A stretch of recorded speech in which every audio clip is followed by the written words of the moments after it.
नमस्कार, मी आरती. आरोग्य धनसंपदा या यूट्यूब चॅनलवर आपले खूप खूप स्वागत करत आहे. आज आपण सर्वायकल कॅन्सर म्हणजेच गर्भाशयाच्या मुखावर होणारा कॅन्सर किंवा कर्करोग याबद्दल माहिती जाणून घेणार आहोत. सर्वायकल कॅन्सर हा स्त्रियांमध्ये 4थ्या क्रमांकावरती होणारा कॅन्सर आहे. या कॅन्सरमध्ये गर्भाशयाच्या मुखाशी कॅन्सरचे सेल्स तयार होतात, त्यामुळे याला सर्वायकल कॅन्सर असं बोललं जातं. सुरुवातीला या कर्करोगाची काही लक्षणं आढळून येत नाहीत, पण हळूहळू योनी मार्गातून रक्तस्राव होणे, दुर्गंधी येणे इत्यादी प्रकारची लक्षणे दिसण्यास सुरुवात होते आणि जर आपण याचे निदान केले तर त्यामध्ये सर्वायकल कॅन्सर असल्याचे आढळून येते. प्रामुख्याने 2 प्रकारचे असतात. एक एडिनोकार्सिनोमा, दुसरा स्क्वॅमस सेल कार्सिनोमा. आपण सर्वायकल कॅन्सरची लक्षणे काय आहेत ते पाहूया. सगळ्यात पहिलं अनियमित मासिक पाळी, दुसरं आहे पांढरा रक्तस्राव होणे, वजन कमी होणे, संबंध ठेवल्यानंतर रक्तस्राव होणे किंवा संबंध ठेवताना खूप जास्त पेन होणे, वारंवार लघवीला होणे, जुलाबाचा त्रास होणे, भूक न लागणे, ओटीपोटात दुखणे किंवा ओटीपोटात सूज येणे, खूप जास्त थकवा जाणवतो, मासिक पाळी दरम्यान जास्त रक्तस्राव होणे, बऱ्याच वेळेस मध्ये मध्ये ताप येणे, ही सगळी लक्षणं जी आहेत ती सर्वायकल कॅन्सरची आहेत. तर सर्वायकल कॅन्सर कशामुळे होतो याबद्दल आपण जाणून घेऊया. HPV म्हणजेच ह्यूमन पॅपिलोमा व्हायरस या नावाचा विषाणू जेव्हा शरीरामध्ये संक्रमण करतो त्यावेळेला सर्वायकल कॅन्सर होण्याचे चान्सेस वाढतात. त्याचप्रमाणे दुसरी गोष्ट, जे व्यक्ती जास्त स्मोकिंग करतात, टोबॅकोचं सेवन करतात, तर निकोटीनच्या मुळे सुद्धा सर्वायकल कॅन्सर होण्याचे चान्सेस वाढतात. आता आपण सर्वायकल कॅन्सर एक्झॅक्ट कुठे होतो हे मी तुम्हाला या पिक्चर मध्ये दाखवते. तुम्ही बघू शकता, इथे आपण गर्भाशय दाखवलेला आहे. त्यामध्ये आपण जे युट्रस म्हणजे गर्भपिशवी आहे, ओव्हरीज आहे, ठीक आहे, सर्विक्सचा भाग दाखवलेला आहे आणि वजायनल वॉल दाखवलेली आहे. ठीक आहे, तुम्ही बघू शकता सर्विक्स आहे, त्याच्या तिथेच कॅन्सरस टिश्यू आहेत. त्या सर्विक्सला जेव्हा कॅन्सर होतो किंवा कॅन्सरस सेल वाढतात तिथेच आपल्याला सर्वायकल कॅन्सर असं आपण बोलतो. अच्छा, तुम्हाला आता कळलं ना कुठे होतो ते सर्वायकल कॅन्सर. या पिक्चर मध्ये मला तुम्हाला तेच दाखवून द्यायचं आहे की सर्वायकल कॅन्सर एक्झॅक्ट कोणत्या पार्ट मध्ये होतो. हा जो मी एक पिक्चर दाखवत आहे तुम्हाला, त्याच्यामध्ये तुम्ही बघाल की एक नॉर्मल युट्रस आहेत, बरोबर आहे, त्याच्यामध्ये जे सर्विक्स आहे ते नॉर्मल कशा प्रकारचं आहे, त्याच्यानंतर जेव्हा सुरुवात झालेली आहे सर्वायकल कॅन्सरची तेव्हा कसा दिसतो आहे आणि जेव्हा दुसऱ्या स्टेजमध्ये त्याचं रूपांतर झालेलं आहे म्हणजे कॅन्सर वाढलेला आहे तेव्हा तुमचं सर्विक्स कसा दिसतोय.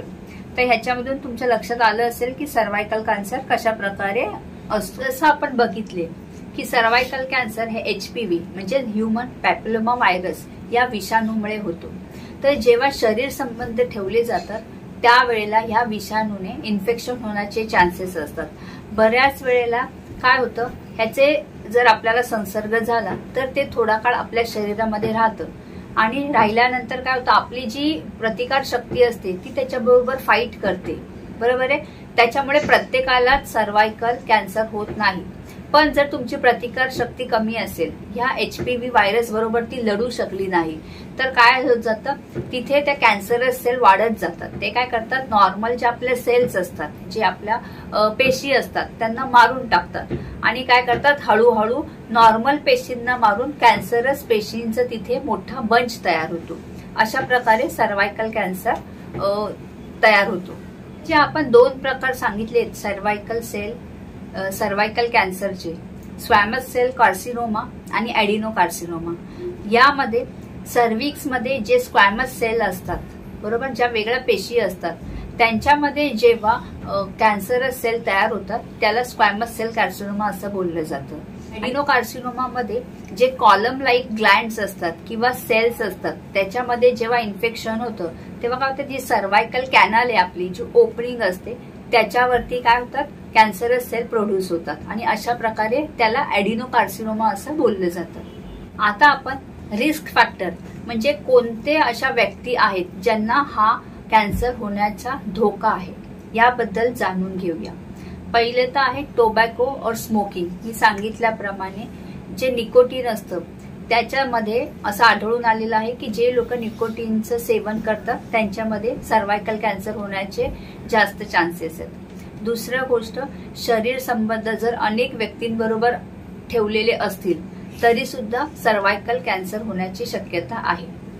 लहान वयामध्येच शरीर संबंध किंवा सेक्शुअल ऍक्टिव्हिटी केली असेल तरी सुद्धा HPVचं इन्फेक्शन होण्याचे चान्सेस असतात आणि त्यामुळे सर्वायकल कॅन्सर होण्याची शक्यता असते। जर एखाद्या व्यक्तीमध्ये दुसरे सेक्शुअल ट्रान्समिट डिसीजेस म्हणजे शरीर संबंध ठेवल्यामुळे होणारे आजार, जसं एक्झाम्पल HIV बरोबर, एड्स असे जर काही आजार असतील तर त्या व्यक्तींमध्ये सुद्धा सर्वायकल कॅन्सर होण्याची शक्यता असते। तसेच एक खूप रेअर म्हणजे दुर्मिळ कारण आहे, जर प्रेग्नन्सीमध्ये एखाद्या स्त्रीने मिसकॅरेज किंवा ॲबॉर्शन होऊ नये म्हणून DES डायइथाइल स्टिल्बेस्ट्रॉल हे जर मेडिसिन घेतलं असेल तर त्यामुळे सुद्धा सर्वायकल कॅन्सर होण्याची शक्यता आहे, असं रिसर्चमध्ये आढळून आलेलं आहे। आता जर एखाद्या व्यक्तीमध्ये आपण सांगितलेली सगळे चिन्ह लक्षणं असेल तर त्यांनी त्वरित डॉक्टरांकडे, गायनेकोलॉजिस्टकडे जावं आणि स्वतःला प्रॉपरली एक्झामिन करून घ्यावं। आता यामध्ये आपल्याला डॉक्टरांकडे गेल्यानंतर ते काय करणार आहे तर सर्व्हिक्स चेक करणार आहे। पर वजायनल एक्झामिनेशन केली जाते, म्हणजे यामध्ये गर्भपिशवीच्या खालून तपास केला जातो आणि कोल्पोस्कोप नावाचं एक इन्स्ट्रुमेंट असतं त्याचा वापर केला जातो। ह्याचा वापर केल्यानंतर आपल्याला सर्व्हिक्स एक्झामिन करता येतं आणि त्यामध्ये तुम्हाला जसं मी मगाशी दाखवलंय पिक्चरमध्ये व्हाईट कलरचं जे कॅन्सरस सेल तयार झालेले आहेत तशा प्रकारचं सुद्धा दिसतं। त्याच्यावरून सुद्धा डॉक्टोस्कोपच्या साह्याने जेव्हा एक्झामिन केलं तेव्हा पंच बायोप्सी म्हणजे काय केलं जातं, तिथून एक थोडासा तुकडा काढला जातो आणि तो टेस्टसाठी पाठवला जातो। त्या टेस्टच्या रिझल्टवरती आपल्याला कळतं की हे कॅन्सरस सेल आहेत की नाही। दुसरी गोष्ट, एंडोसर्वायकल क्युरेटेज। यामध्ये काय केलं जातं, एक चमच्यासारखं इन्स्ट्रुमेंट असतं छोटंसं, ते टाकलं जातं खालच्या गर्भाशयामध्ये सर्व्हिक्स पर्यंत आणि तिथे काय केलं जाते ते असं जरा घासलं जातं। ते घासल्यानंतर त्याच्यातून काय येणार आहे, जे काही तिथे सेल्स असतील किंवा पेशी असतील त्या येतात त्याच्यामध्ये आणि मग ते आपण लॅबमध्ये टेस्टसाठी पाठवतो। ओके, ह्या 2 टेस्ट असतात ज्या कोल्पोस्कोपच्या साह्याने आपण टेस्ट करू शकतो। तसेच तिसरी स्टेज म्हणजे पॅप टेस्ट केली जाते। यामध्ये सुद्धा तिकडच्या सर्व्हिक्सकडच्या ज्या पेशी आहेत त्या अशा घासून काढल्या जातात आणि लॅबमध्ये पाठवल्या जातात आणि तिथे सुद्धा सर्वायकल कॅन्सरचे निदान करण्यात येते। तर सर्वायकल कॅन्सरमध्ये काय ट्रीटमेंट दिली जाते याबद्दल जाणून घेऊया। पहिले तर सर्जरी हा एक ऑप्शन असू शकतो। यामध्ये पण कोणती स्टेज आहे, किती भागाला त्याने इन्फेक्टेड केलेलं आहे यावरती डिपेंड करतं की सर्जरी करायची की नाही करायची आणि कितपत करायची। सर्जरीमध्ये अगेन 2 टाईप येतात, एक तर तुमचं जर फक्त सर्व्हिस इन्फेक्टेड असेल तर सर्व्हिक्स काढून टाकलं जातं किंवा जर ते इन्फेक्शन तुमच्या गर्भपिशवीमध्ये पसरत असेल तर गर्भपिशवी आणि सर्व्हिक्स हे दोन्ही काढून टाकले जातात। अशा प्रकारचे आपल्याला ऑप्शन डॉक्टर त्या टेस्ट केल्यानंतर सांगतात। दुसरा ऑप्शन असतो रेडिएशन थेरपी। यामध्ये स्ट्रॉंग ज्या बीम्स असतात त्या काय केले जातात, जिथे इन्फेक्टेड सेल्स असतात त्याच्यावरती त्यांचा मारा केला जातो। त्याच्यामध्ये काय होतं, असा मारा केल्यानंतर जे कॅन्सरस सेल्स असतात त्या मरून जातात, पण काही वेळेला आपल्या ज्या नॉर्मल चांगल्या सेल्स असतात त्या सुद्धा मरतात, पण याच्यामुळे काय होतं कॅन्सर स्प्रेड होण्याचे चान्सेस कमी होतात। तिसरा ऑप्शन असतो किमोथेरपी। यामध्ये काय होतं की जे स्ट्रॉंग मेडिसिन आहेत फक्त कॅन्सर ट्रीट करण्यासाठी वापरले जातात, त्यांचा पेशंटला डोस दिला जातो, त्याच्या सायकल्स केल्या जातात आणि याच्यामध्ये काय होणार आहे, जे कॅन्सरस सेल्स असतात ते सुद्धा मरतात। पण किमोथेरपीचा जो साईड इफेक्ट असतो तो खूपच जास्त असतो। काही रुग्णांमध्ये खूप जास्त उलट्या होतात, खूप जास्त जुलाब होतात। त्या व्यतिरिक्त ॲलोपेशिया म्हणजे तुम्ही बघितलं असेल मोस्ट ऑफ द कॅन्सर पेशंटचे डोक्याची केस पूर्ण गेलेली असतात, म्हणजे याच्यामध्ये केस गळती हा एक फार मोठा साईड इफेक्ट आहे किमोथेरपीचा. कारणांमध्येच आपण बघितलं होतं, जर इम्युनिटी पॉवर कमी असेल, प्रतिकार शक्ती कमी असेल तर काय होतं, सर्वायकल कॅन्सर होण्याची शक्यता असते. मग आता ट्रीटमेंटमध्ये सुद्धा काय केलं जातं की तुमची प्रतिकार शक्ती वाढवण्यासाठी जे काही उपाययोजना करता येईल, जसं मेडिसिन देऊन, डाएट चांगलं घेऊन, त्या पद्धतीचं तुम्हाला काय चालतं तर सप्लिमेंट दिलं जातं आणि तुमची प्रतिकार शक्ती वाढवण्याचा प्रयत्न केलं जातं की जेणेकरून जे सेल आहेत ते तुमच्या इतर भागांमध्ये पसरणार नाहीत.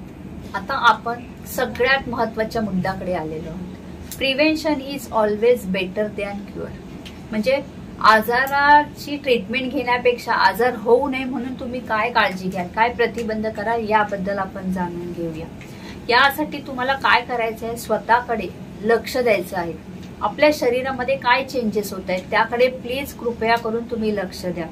पहिले तर तुम्ही कसं लक्ष देऊ शकता, तुमच्या मासिक पाळीकडे तुमचं लक्ष असलं पाहिजे की ती व्यवस्थित महिन्याला येते का, तुमचं जे ब्लिडिंग होतं ते किती दिवस होतंय, तुम्हाला दिवसाला किती पॅड चेंज करायला लागत आहेत.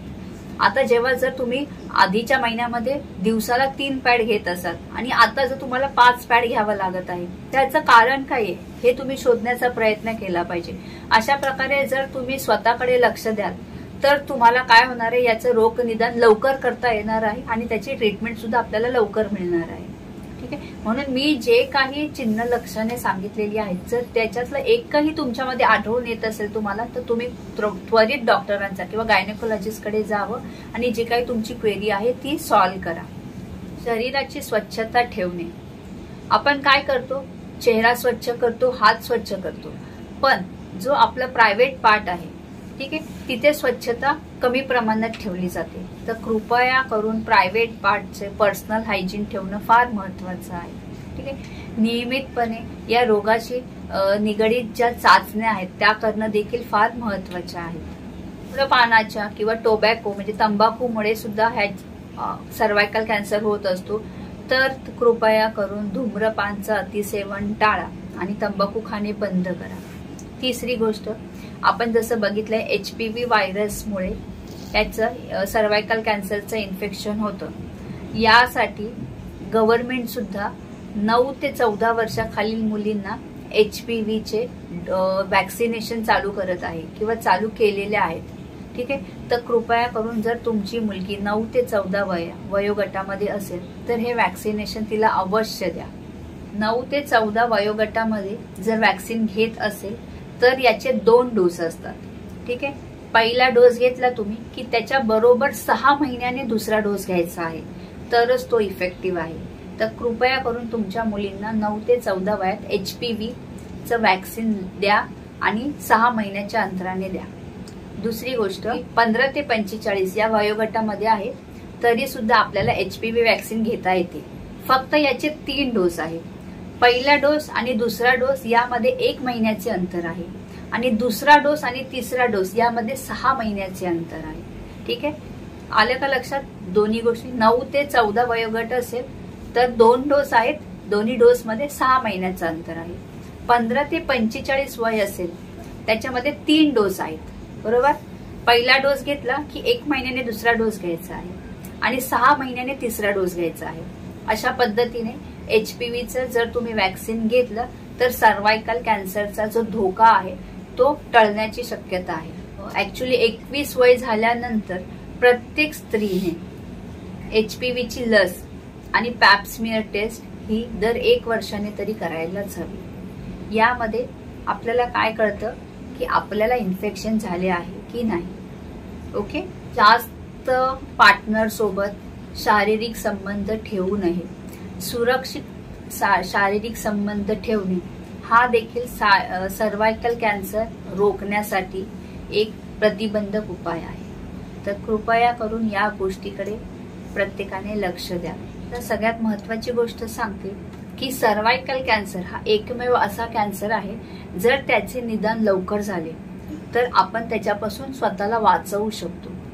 यासाठीच मित्रांनो, मैत्रिणींनो, मी तुम्हाला आवाहन करत आहे की स्वतःकडे लक्ष द्या. स्वतःमध्ये काय चेंजेस होत आहेत मैत्रिणींनो ते बघा. स्पेशली जेव्हा तुमची मासिक पाळी असते तेव्हा ब्लिडिंग, ओटीपोटात दुखणं, शरीर संबंध ठेवल्यानंतर रक्तस्राव होतो का, योनी मार्गातून दुर्गंध येतो का, या सगळ्या गोष्टी तुम्ही सुद्धा स्वतःमध्ये चेक करू शकता. याच्यामध्ये तुम्हाला काहीही वेगळेपण जाणवलं तर त्वरित गायनेकोलॉजिस्ट कडे जा आणि स्वतःची पॅप स्मेअर नावाची एक टेस्ट आहे ते करून घ्या. ठीक आहे. तर मला आशा आहे की आज आपण जी माहिती मी तुमच्यापर्यंत पोहोचवण्याचा प्रयत्न केलेला आहे ती तुम्हाला समजली असेल. आणि जर तुम्हाला खरंच काही क्वेरी असेल तर प्लीज मला कमेंट सेक्शनमध्ये टाका. आपल्या या व्हिडिओला खूप लाईक, शेअर, सबस्क्राईब करा, म्हणजे मी असेच काही जे महत्त्वाचे टॉपिक्स आहेत ते तुमच्या पुढे घेऊन येऊ शकेल आणि जनजागृती करू शकेल. तुम्ही मला भरघोस प्रेम दिल्याबद्दल मी तुमची खूप आभारी आहे. धन्यवाद. आपल्या चॅनलला लाईक, शेअर, सबस्क्राईब करायला विसरू नका.